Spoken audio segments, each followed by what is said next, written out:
오늘 한겨울에 받을 말씀은 우리 골로새서 2장 6절에서 7절 말씀입니다.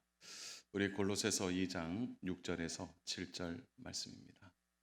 우리 찾으셨으면 두 절인데요. 우리 같이 합독하면 좋겠습니다. 6절 7절입니다. 같이 합독합니다. 그러므로 그리스도 예수를 주로 받았으니 그 안에서 행하되 그 안에 뿌리를 박으며 세움을 받아 교훈을 받은 대로 믿음에 굳게 서서 감사함을 넘치게 하라. 아멘.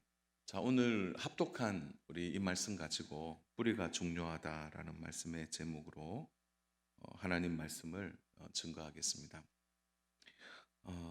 사도 바울이 로마에서 2년 동안 가택연금을 받았을 때 골로새 지역에서 한 소식이 들려집니다. 그것은 골로새 교회가 매우 어려움을 겪고 있다는 이야기였습니다. 여러 가지 문제들이 이제 일어나자 바울이 서신을 써서 골로새 지역에 있는 성도들에게 교회에 보낸 것이 골로새서입니다. 당시 골로새 지역은 어떤 지역이냐면 동과 서가 만나는 지역이었고, 그런 맥락에서 보면 동과 서의 문화와 또한 그 사상이 교차하는 지역이었기 때문에 사상적으로 보면 매우 어떻게 보면 모든 사상들이 모여 있는 곳이 골로새 지역이었습니다. 가장 대표적으로 볼 수 있는 것은 천사 숭배 사상이었죠. 그래서 천사를 숭배하는 일, 그리고 극단적 금욕주의자들, 에피쿠로스 아빠 같이 극단적 금욕을 통하여 참된 쾌락을 얻는 그런 사상들이 골로새 지역에 많이 있었습니다. 또 하나가 영은 선하고 육은 악하다. 그래서 예수님은 육체로 이 땅에 오실 수 없다라고 말하는 영지주의자들이 골로새 교회 안에도 있었던 것이죠. 이러한 사상과 또한 믿음이 서로 충돌되고 있었고, 골로새 교회가 성장하면 성장할수록 더 많은 어려움이 골로새 교회 안에 있었던 것입니다. 이때 바울이 흔들리고 있는 성도들을 향해서 이렇게 말합니다. 내가 너희들한테 정말 중요한 처방을 내리게 될 텐데 그 처방대로 너희가 다시 하나님을 붙들었으면 좋겠다. 그 처방이 바로 예수님에게 너희가 뿌리를 깊이 내려서 그 뿌리 안에서 깊이 성장해야 이 모든 어려움을 이겨낼 수 있다고 바울은 서신을 통하여 자신의 중요한 이야기들을 나누고 있는 것이죠. 그건 줄임말이 7절에 나와 있습니다. 7절. 우리 7절 같이 한번 읽어보겠습니다. 7절 시작. 그 안에 뿌리를 박으며 세움을 받아 교훈을 받은 대로 믿음에 굳게 서서 감사함을 넘치게 하라. 여기에서 좀 주목해야 될 단어가 뿌리를 박으며 이렇게 되어 있어요. 뿌리를 박으며. 그러니까 한글 성경이 표현하고 있는, 참 잘 표현했다고도 생각이 되는데, 이게 뿌리를 박는다 이 말은 뭐죠? 뿌리를 깊이 내린다는 의미도 되어 있겠죠. 근데 이 뿌리를 박으며라는 이 단어가 헬라어로 보면은 에르리조 메노이라는 단어입니다. 이 단어인데 이걸 풀어보면은 뭐냐면 이 단어가 완료형 분사예요. 조금 더 쉽게 설명을 하면은 이런 거예요. 이미 우리가 예수님이 우리 안에 들어오셔서 이미 예수님으로 인하여 우리가 뿌리가 잘 들어와 있다라는 의미가 되는 겁니다. 완료형이니까. 진행형이 아니고. 그러니까 예수님을 우리가 믿는 순간 예수님을 믿는 믿음의 뿌리가 우리 안에 깊이 들어와 있다는 거예요. 그러니까 이 권면이 어떻게 되냐면은 이런 거예요. 바울이 여러분의 뿌리가 약해서 그래요. 그 말이 아닙니다. 사랑하는 여러분, 예수 그리스도를 우리가 믿고 영접할 때 이미 예수 그리스도가 우리 안에 뿌리를 깊이 내리셔요. 완료되어 있습니다. 그래서 우리는 조금만 뭐 어려움이 오고 신앙이 약하면 내 뿌리가 약해서 그래. 뿌리가 약해서 그래. 이제 그렇게 우리가 생각할 때가 많이 있습니다. 그렇지 않아요. 바울이 말하고 있는 권면은 뿌리는 깊이 내려와 있는데 이제 뿌리에서 성장이 안 된다는 거예요. 성장. 그래서 그 다음 7절에 그 다음 구절에 보면 이런 말씀이 있죠. 그 안에 뿌리를 박으며 그 다음 뭐 하라는 거예요? 세움을 받아라. 세움을 받아라. 세움을 받다라는 말은 에포이코노 무 메노이라는 뜻인데 이게 또 헬라어 단어인데 이건 뭐냐면 건물을 지어 올라가는 형상을 표현한 단어입니다. 그러니까 이미 지반 공사는 다 끝났어요. 튼튼하게 되어 있습니다. 문제는 건물이 올라가야 되는 거예요. 건물이 계속해서 올라가는 의미의 단어예요. 세움을 받아라 이 말은 뭐냐면 뿌리가 이미 예수 그리스도를 통해 튼튼한데 너희가 왜 건물을 안 짓느냐 이 말이죠. 건물을 지어 가야 된다라고 말하고 있는 것입니다.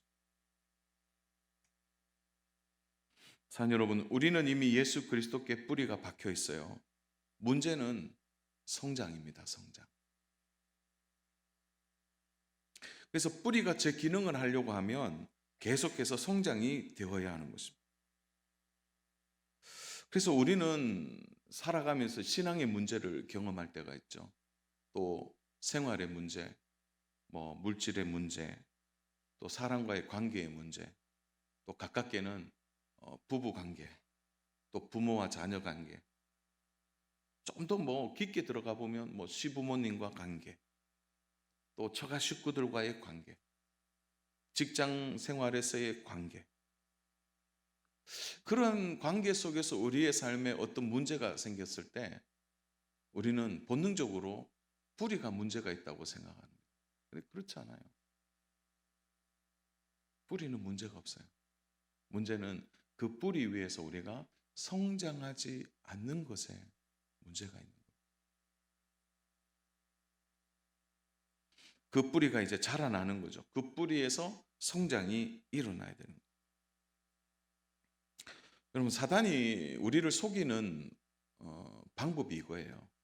야, 너 교회 다녔지만 너 하나님 믿지만 뿌리가 없잖아, 너. 그렇게 말하는 거예요. 그래서 처음부터 너희는 예수님과 함께 있지 않았다. 사단이 이렇게 말하거든요.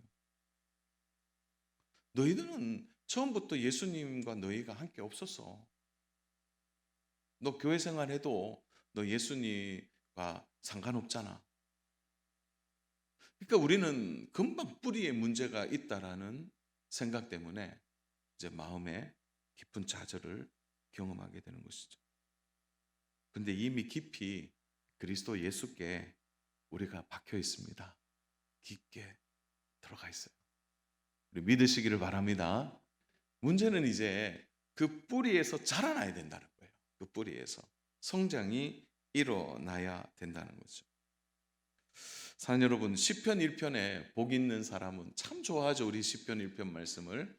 그 시편 1편에 말할 때 시인이 가장 멋진 단어, 복 있는 사람은 이렇다라는 걸 어떤 이미지로 그려냈는데요. 그게 3절에 있거든요. 시편 1편 3절인데 우리 같이 한번 읽겠습니다. 시작.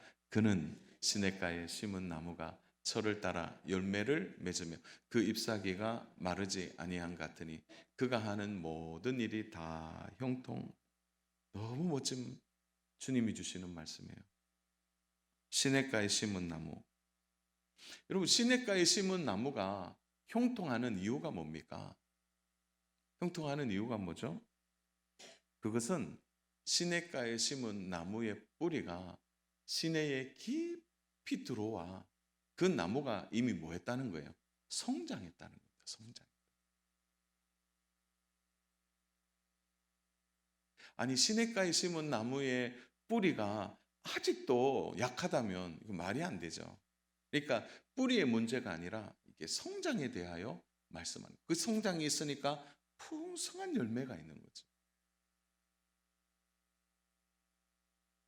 산 여러분, 시냇가에 심은 나무의 뿌리가 시냇가에 들어 있을 때 그 나무는 성장하게 되는 것입니다.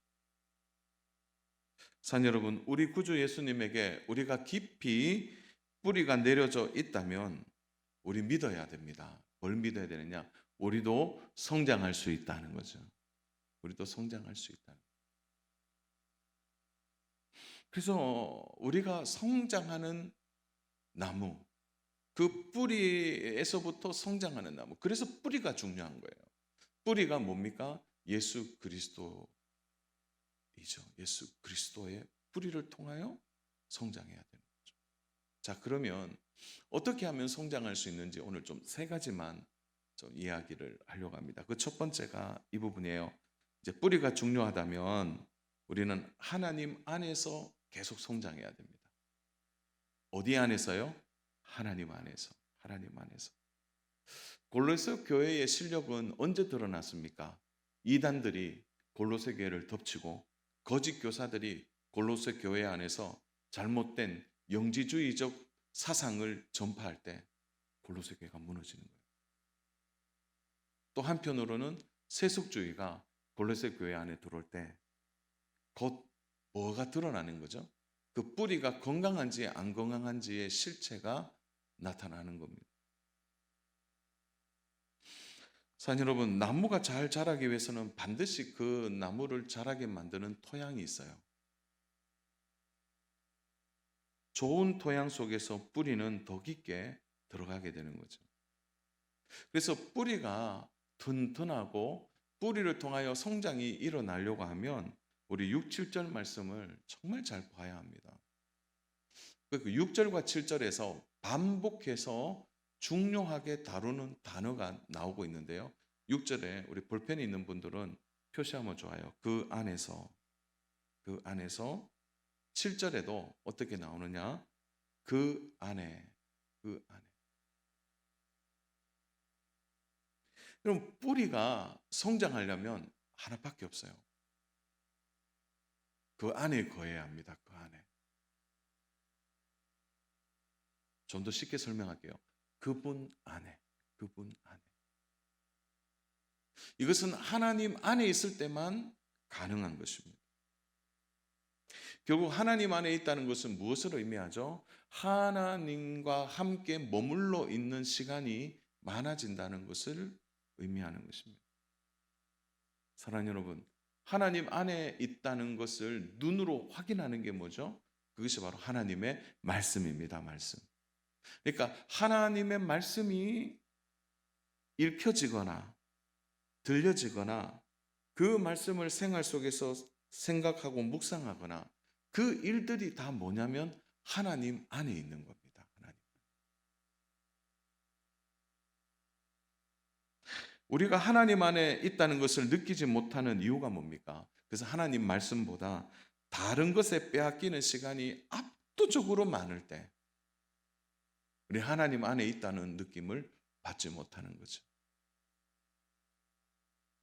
세상에 드리는 시간이 많다면 세상이 내 안에 있는 것과 같습니다. 사랑하는 여러분, 잘 들으셔야 됩니다. 내가 세상에 더 많은 시간을 드린다? 그러면 세상이 내 안에 있는 거죠. 세상이.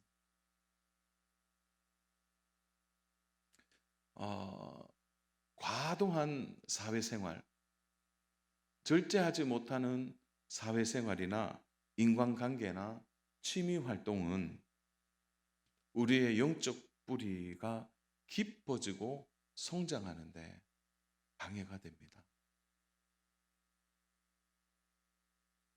어떤 분들은 하루 종일 운동을 하죠. 운동은 좋은 거예요. 그러나 운동이 과도하게 이루어질 때 우리는 그 운동 안에 거하는 것과 똑같은 것입니다. 마리아가 예수님의 발치 앞에서 그 예수님의 말씀을 듣고 그 말씀 안에 있으려고 했을 때 그 마리아는 바로 하나님의 말씀 안에 있는 것과 같은 것이죠. 그런 시간들이 우리 안에 많아져야 한다는 거죠. 점점 하나님의 말씀 안에 살아가는 삶이 힘든 사회를 우리가 살아가고 있습니다. 우리는 시간만 나면 스마트폰을 엽니다. 습관적으로 열어요. 제가 우리 아이들 키우면서 제일 속상할 때가 언제냐? 스마트폰을 들고 잘 때예요.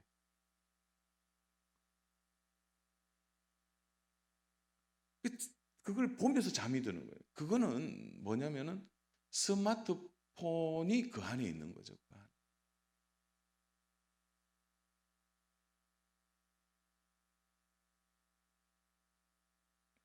산 여러분, 아무리 있잖아요. 아무리 내가 하나님 안에 거하려고 애쓰고 노력한다고 말하는 것과 실제로 내가 하나님의 말씀 안에 거하는 것은 다른 것입니다. 산 여러분, 겉으로 좋아 보이는 나무는 진짜 좋아 보여요. 그러나 그 뿌리가 성장하지 않으면 그 나무는 오래 가지 못합니다. 결국 그 뿌리가 성장하고 자라는 데는 하나님 안에 있을 때만 가능하게 되는 것이죠. 골로새 교회가 아무리 힘들고 어려워도요, 하나입니다. 결국 바울 사도가 말하고 싶은 것은 너희가 하나님 안에 있느냐라는 거죠. 하나님 안에 있다면 그 어려움 다 이겨낼 수 있는 거죠. 그 문제 넘어갈 수 있는 것입니다. 그러니까 바울이 하나님 안에 있으라, 하나님 안에 있으라고 계속해서 말하는 것입니다. 사랑하는 여러분, 이 말씀을 우리는 어떻게 좀 적용해 볼까요? 사랑하는 여러분, 우리가 하나님 안에 있음을 위하여, 우리가 하나님 안에 있기 위하여 우리는 쉼없이 하나님 안에 있는 작업들을 해야 합니다. 결국 신앙의 싸움이 여기에서 결정나는 거죠. 끊임없이 하나님 안에 있기를 했어야 합니다. 사랑하는 여러분, 예배가 왜 중요합니까? 그 예배를 통하여 우리는 하나님 안에 있음을 깨닫게 되는 거죠. 기도 생활을 통하여 내 삶의 주도권이 하나님께 있다는 것을 기도를 통하여 우리는 깨닫게 돼요. 그것이 하나님 안에서 우리가 자라고 성장하는 이유가 되는 것입니다. 오늘 우리가 주일날 감사헌금을 드리고 또 11조를 드리고 또 우리가 헌금을 드리는 이유가 무엇입니까? 그러니까 헌금 자체가 아니라 그 헌금을 통하여 나의 주인이 돈이 아니라 하나님이라는 것을 우리가 드러내는 것이죠. 그래서 내 삶의 주인은 하나님이시고 내 물질의 주인도 하나님이시라는 것을 끊임없이 하나님 안에서 우리가 고백하는 것. 그 일로 인하여 우리의 믿음의 뿌리가 성장하고 자라게 되는 것입니다. 사랑하는 여러분, 세속화가 얼마나 빨라진지 모릅니다. 저 겁이 나요. 이 스마트폰 시대가 지나면 여러분 더 큰 시대가 온다는 거 아십니까? 이제 로봇 시대가 올 거예요. 여러분 집에 다 이제 가정부 로봇이 들어온다고 생각해 보세요. 막 좋아하시는데 이제 설거지 빨래 안 해서 육아해서 해봐. 근데 어느 날 보십시오. 그게 얼마나 무서운 시대를 만들어낸지 몰라요. 여러분 가정부 로봇이 들어오면요, 엄마의 권위와 직위가 스크머니 넘어갑니다. 아이들이요, 엄마 책 읽어줘. 엄마 지금 피곤해. 엄마 이거 만들어줘. 엄마 지금 뭐 입맛이 없어서 맛도 몰라. 근데 로봇한테요, 이거 요리해 달라 그러면요, 새벽 2, 3시라도 요리해줘요. 그리고 애기들요, 동요 읽어 달라 그러면 엄마 아빠는 지쳐서 자는데 로봇은요, 탁 화면 띄워가면서, 그러면 애들이 누구를 좋아하겠어요? 우리 점점 그런 시대를 살아가는 거죠. 세속화가 얼마나 빨리 들어왔는지 모릅니다. 그리고 조금만 분주해 보세요. 아이고, 오늘 하나님 말씀이 있는 거 깜빡해요. 조금만 바빠 보세요. 기도 생활 쉽지 않습니다.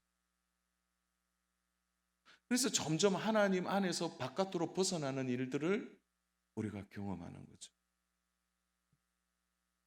우리가 좋아하는 다윗의 이야기의 흥미로운 부분들을 우리가 여러 군데 좀 찾아볼 수 있는데요.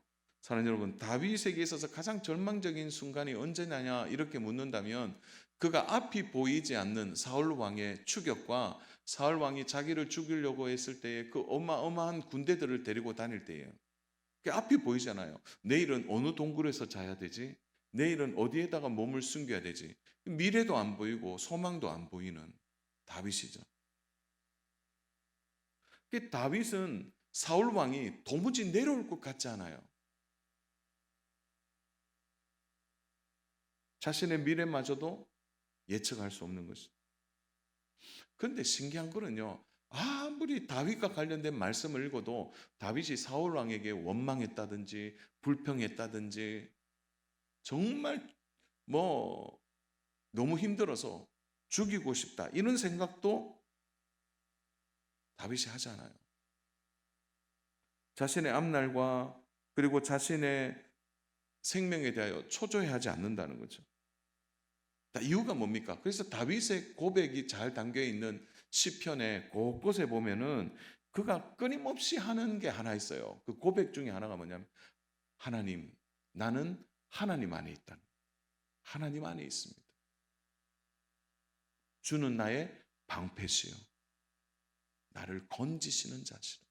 끊임없이 하나님 안에 있다고 자신을 고백하고 있는 거예요. 다윗의 신앙의 뿌리가 튼튼한 이유가 하나님 안에 있다는 이 의식 안에서 다윗의 영적 내면화가 잘 이루어진 것입니다. 사랑하는 여러분, 우리의 신앙생활에 이 6월달 이제 시작하는데 여러분들 정말 하나님 안에 있기를 축복합니다. 그래서 하나님 안에 있기 위하여 여러분의 예배가, 여러분의 기도가, 여러분의 말씀이, 여러분이 교회 안에서 섬기는 그 봉사가 하나님 안에 있을 때 우리의 신앙의 뿌리가 성장하고 성숙하게 되는 것입니다. 이런 은혜의 사람 되기를 주님의 이름으로 축복합니다. 우리 옆에 분에게 조금 졸릴 수 있는데 옆에 분에게 인사하겠습니다. 하나님 안에 거하십시오. 이렇게 한번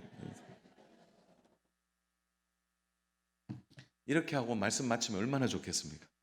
그러나 두 번째 우리가 생각할 게 있어요. 두 번째로는 뿌리는 중요한데요. 뿌리는 보이지 않는다는 거죠. 뿌리는 어떻다고요? 보이지 않는다는 거죠.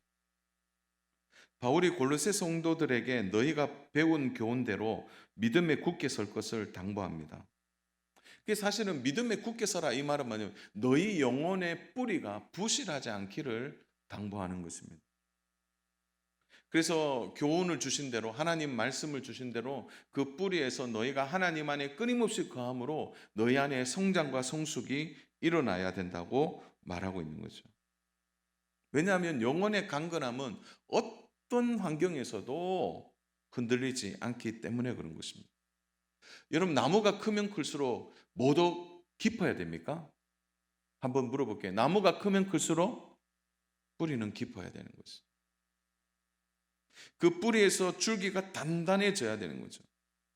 문제는 외적인 부분을 보고 내적인 것을 판단하는 것은 매우 위험합니다. 뿌리는 보이지 않기 때문에 그런 것이죠. 그래서 처음에는 몰라요. 겉으로 볼 때는 튼튼해 보이고 건강해 보이고 커 보이고 든실해 보이고 뭐 단단해 보이지만 바람 한번 불어보십시오. 보이지 않는 뿌리의 영향이 얼마나 큰가를 알게 되는 것입니다. 예수님 시대의 바리새인들은 얼마나 멋진 사람들이었습니까? 그들이 시장 어귀에 지나갈 때 사람들은 다 부러워했습니다.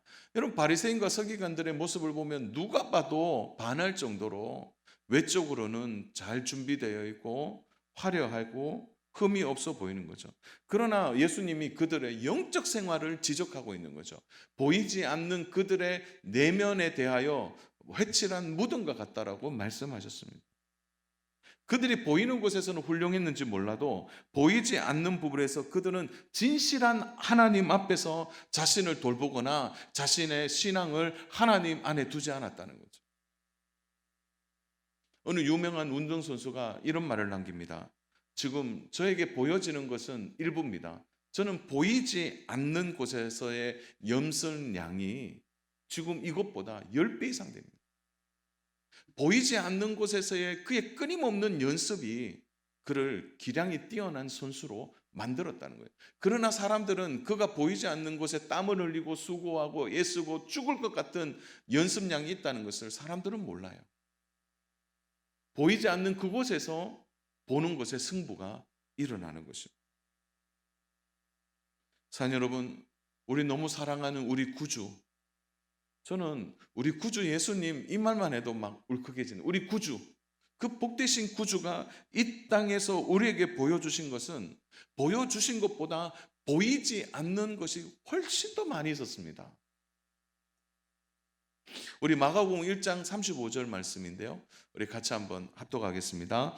새벽 아직도 밝기 전에 예수께서 일어나 나가 한적한 곳으로 가사 거기서 기도하시되, 보이지 않는 곳에서, 아무도 없는 곳에서 우리 예수님 하나님과 깊이 교제하셨습니다. 보이지 않는 곳에 더 많은 기도의 시간과 하나님의 말씀을 묵상하는 일을 하셨습니다. 보이는 사역보다 보이지 않는 곳에 더 많은 영적 시간들을 보내시고 그곳에서 준비하신 것입니다. 그래서 예수님의 영적 그 생활, 영적 내면이 하나님을 만남으로 인해서 더 견고해지고 그 사역이, 우리를 구원하시고자 하는 사역의 완성이 보이지 않는 곳에서 준비되어 이루어진 것입니다. 예수님이 십자가 지기 전에도 보이지 않는 겟세마네 동산에 올라가셔서 준비하셨습니다. 사랑하는 여러분, 오늘 우리는 보이는 것에 더 많은 시간을 할애할 때가 많이 있습니다. 그러나 영적 신앙생활이라는 것은 지금 보이는 이것보다 보이지 않는 곳에서의 준비가 너무나 중요합니다. 때로는 하나님께서 우리가 원치 않음에도 불구하고 고립된 환경이나 어려운 상황을 우리에게 주실 때가 있습니다. 그때는 속상하죠. 힘들고 답답합니다. 근데 그렇게 하시는 이유 중에요, 무슨 이유가 있을까요? 우리에게 왜 고난을 주실까요? 결국은 우리가 남들이 보이지 않는 그곳에서 나를 진실하게 만날 수 있기 때문이에요. 여러분, 고난이 오면요, 제일 먼저 내가 누구인지를 알게 됩니다. 어떤 고립된 상황이나 어려운 환경이 딱 닥쳐보세요. 혼자인 것처럼 느껴질 때가 있습니다. 그런데 혼자여야만 합니다. 그 혼자라는 시간 속에서 우리는 우리 자신을 정직하게 직면할 수 있습니다. 그곳에서 우리의 뿌리가 어딘지, 우리의 영성이 얼마만큼인지를 알게 되는 것입니다. 그래서 고난은 힘들지만 그 일을 통하여 보이지 않는 곳에서 내가 어떻게 하나님 안에서 준비되어야 되고 내 신앙이 성장하고 성숙해야 되는지에 대한 동기부여가 확실하게 그 고난을 통해 나타나게 되는 것입니다. 그래서 고난은 보이지 않는 곳에 뿌리를 깊이 만들고 성장하는 일과 같은 것입니다. 남들에게 보이지 않지만 여러분, 눈물이 있는 성도들이 있어요. 남들에게 보이지 않지만 기도함으로 자신을 염단하는 성도들이 있죠. 남들은 보지 않지만 답답할 정도로 하나님의 말씀을 가까이 하고 준비되어지는, 다 보이지 않는 이곳에서 준비한 성도들이 결국 보이는 곳에서 나중에 승리하는 삶을 살아가게 될 것입니다. 그래서 뿌리를 깊이 내려 성장하고 성숙하는 일은 특별한 일이 되어서는 안 됩니다. 그것은 우리의 일상이 되어야 하는 것입니다. 한 주간 동안 우리가 어떻게 사는지 서로 성도들 몰라요. 서로 모릅니다. 최근에 새가족으로 등록한 성도님이 저한테 그러더라고요. 목사님은 주일날 바쁘시죠? 그래서 네, 바쁩니다. 아유, 그래도 목사님은 낫죠. 주일만 바쁘니까. 그 얘기를 하세요. 그래서 예? 그러니까 목사님은 평일날은 괜찮으시고 주일은 또 이렇게 교회 오셔서 일하시는 거 아니냐고 그랬어요. 사실은 평일날 정말 바쁘거든요. 뭐 새벽부터 해서. 예, 그렇게 생각하시더라고요. 여러분, 우리 성도들끼리도 한 주간 어떻게 사는지 잘 몰라요. 보이는 것은 주일입니다. 오늘 주일날 딱 얼굴 봐요. 그러나 보이지 않는 6일이 얼마나 중요합니까? 그 6일 동안 여러분의 삶에 뿌리를 내리고 그 6일 동안 여러분의 삶의 성장과 성숙을 위하여 끊임없이 하나님 안에 있는 중심 잡기를, 그러한 연단과 훈련을 통해서 우리의 신앙이 중심이 잡아질 때, 그러면요 흔들리지 않게 되는 거죠. 그래서 진짜 영성은 보이지 않는 곳에서 완성되는 겁니다. 그래서 우리에게 보이지 않는 영적 시간들이 필요합니다. 사랑하는 여러분, 여러분의 개인의 보이지 않는 시간에 하나님과 더욱 친밀해지고 더욱 깊어지는 은혜가 있기를 축복합니다. 보이지 않는 영적 생활에 우리의 에너지와 시간을 들여야 합니다. 그 시간이 많아질 때 우리는 견고해지고 열매를 맺을 수 있게 되는 것입니다.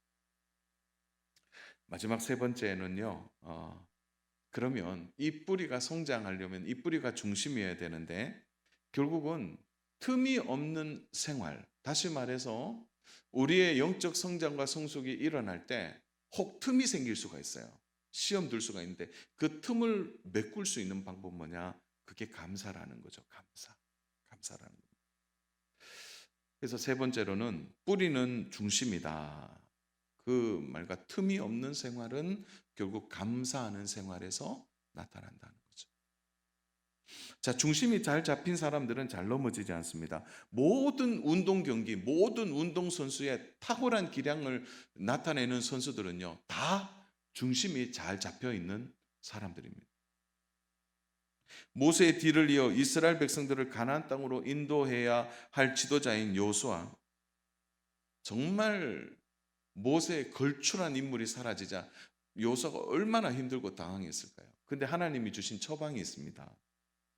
그의 리더십이나 그의 탁월한 기량에 대하여 하나님 주시겠다 이렇게 말씀하지 아니하시고요, 여호수아에게 하나님이 주신 일은 하나입니다. 여호수아서 1장 8절에 그게 나타나 있는데요, 같이 읽겠습니다. 시작. 이 율법책을 내 입에서 떠나지 말게 하며 주야로 그것을 묵상하여 그 안에 기록된 대로 다 지켜 행하라.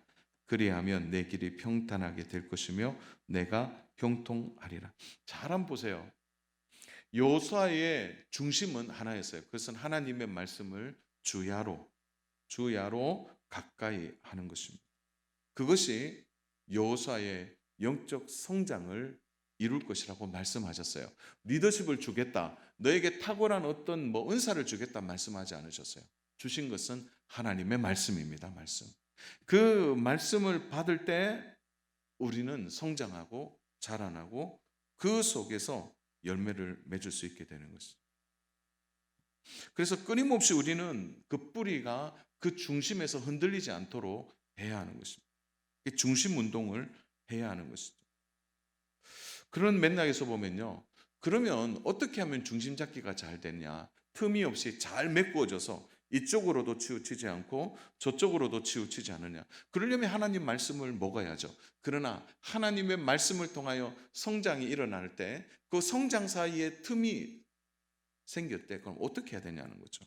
7절을 우리 한번 다시 보겠습니다. 7절 같이 읽습니다. 그 안에 뿌리를 박으며 세움을 받아 교훈을 받은 대로 믿음에 굳게 서서 어떻게 하라고요? 남을 넘치게 하라. 그냥 문맥적으로 보면 교훈을 받은 대로 믿음에 굳게 서라 이렇게 하고 끝내도 돼요. 그런데 우리의 뿌리가 튼튼해서 성장하는 과정에서 생기는 틈들이 있다는 거죠. 말씀을 통하여 우리의 믿음이 자라요. 기도를 통하여 우리의 영적 생활에 담대함이 생깁니다. 그런데 자라게 되면은 항상 틈이 생기게 됩니다. 저는 바울이 굉장히 정말 영적으로 꼼꼼한 사람이라고 생각합니다. 틈이 생기지 않도록 마지막 그 틈을 메꾸는 것을 감사로 마무리하고 있는 거죠. 결국 틈이 없는 중심 잡기는 우리의 삶에 감사를 넘치게 하는 것입니다. 우리 안에 강력한 내적 힘은 결국 어디서 나오느냐? 감사에서 나온다고 말하는 거죠. 바울은 골로새 교회의 성도들을 향하여 그저 감사하라 이렇게 말하지 않고요. 감사를 어떻게 하라고 하죠? 감사를 넘치게 하라 이렇게 말한 거죠. 결국 틈이 없는 신앙생활은 그 감사를 통하여 그 틈을 메꾸는 것입니다. 우리 감사하지 않을 때 그 틈으로 불평이 들어오고 원망이 들어오고 비판이 들어오고 그 틈을 향하여 들어올 때 중심 잡기가 쉽지 않게 되는 것입니다. 사랑하는 여러분, 그래서요 받은 구원의 은혜에 감사하면서 하나님 우리의 삶에 주신 것을 감사하고 없는 것이 아니라 나에게 주어진 것을 감사하고 그 감사가 우리의 틈을 메꾸어질 때 우리는 이제 중심 잡기를 잘해서 그 뿌리에서 진정한 성장이 일어날 수 있게 되는 것입니다. 말씀을 정리합니다. 사랑하는 여러분, 어려운 순간 누구에게나 찾아옵니다. 힘든 시간 누구에게 있어요? 미래는 알 수 없어요. 그러나 우리 한 가지 알 수 있습니다. 지금 내 뿌리의 상태가 어떤지, 내 뿌리의 성장이 어떤지는 우리가 잘 알고 있습니다. 큰 나무가 중요하지 않습니다. 그 나무에 보이지 않는 뿌리가 중요한 것입니다. 사랑하는 여러분, 그러므로 이미 예수 그리스도께 우리의 뿌리가 있다면 그 뿌리가 문제가 아니라 그 뿌리를 자라게 만드는 성장에 내가 지금 어떻게 생활하고 있는지를 돌아보셔야 돼요. 하나님 안에 있다는 것은 하나님의 말씀 안에 있는 것과 같은 것입니다. 그러므로 우리는 끊임없이 하나님의 말씀을 가까이 해야 합니다. 그 말씀을 통하여 보이지 않는 나의 삶의 기도와 말씀의 삶이 충분히 채워질 때 우리는 영적 중심 잡기에서 넘어지지 않게 될 것입니다. 동시에 우리에게 틈이 보인다 하는 순간에 우리가 끊임없이 감사를 넘치게 함을 통하여 감사의 수준을 높이고 감사의 깊이를 더하게 될 때 우리의 삶에 진정한 영적 홀로서기가 가능하게 되어질 것입니다. 주 안에 사랑하는 여러분, 내 삶에, 내 가정에, 내 일터에 하나님이 이미 주신 감사를 발견하시고 그 감사를 넘치게 함으로 신앙의 영적 성장과 중심이 잘 잡혀서 어떠한 환경, 어려움 속에서도 고난 속에서도 든든히 서서 주님과 함께 동행하는 우리 믿음의 성도님 다 되시기를 주님의 이름으로 축복합니다. 축복합니다.